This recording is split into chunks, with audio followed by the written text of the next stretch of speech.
Hello, right up at Ali.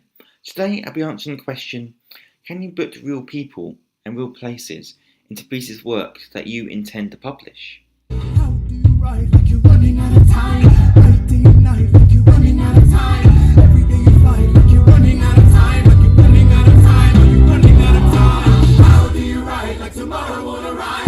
How do you write like you needed to survive? How do you write every second you're alive? Every second. The question is rather difficult, so let's start with an easier question, shall we? Can you put real people and places into pieces of work that you don't intend to publish? The answer is yes, although if the person finds out, they might be annoyed.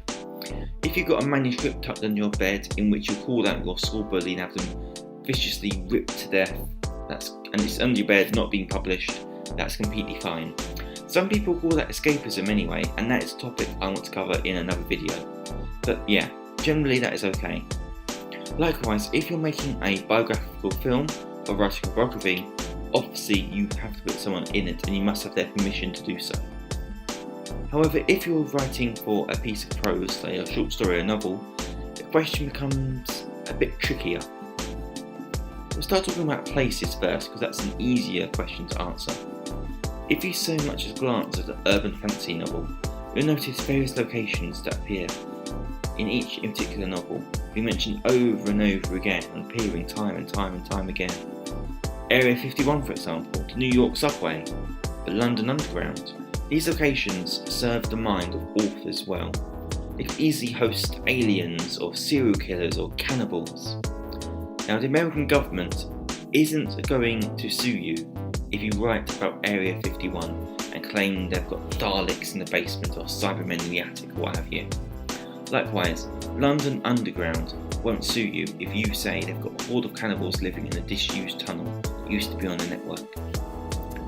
You can also have your characters visit popular locations like Trafalgar Square or Times Square, or popular restaurants, or even coffee chains like Starbucks.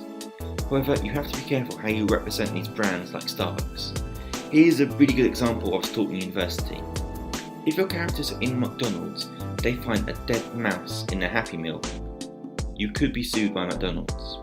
However, if your characters have an argument in McDonald's and storm out the restaurant without paying for their food, that's okay, that's completely fine.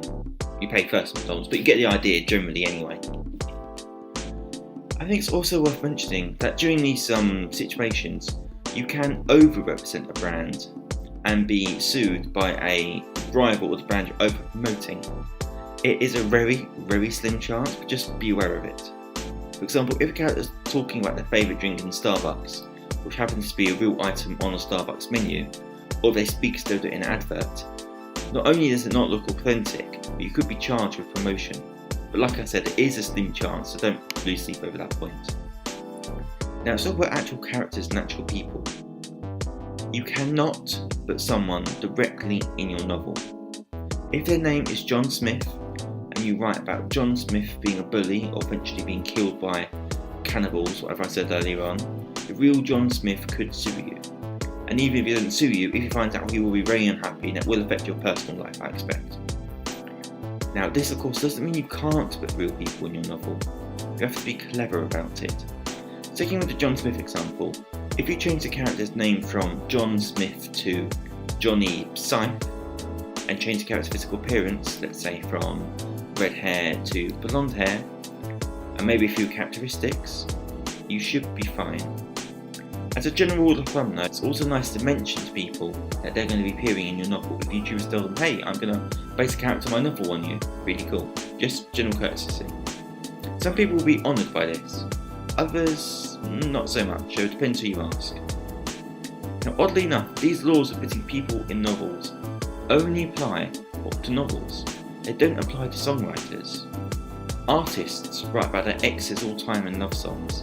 They don't mention a name, granted, but it's very clear who they're talking about.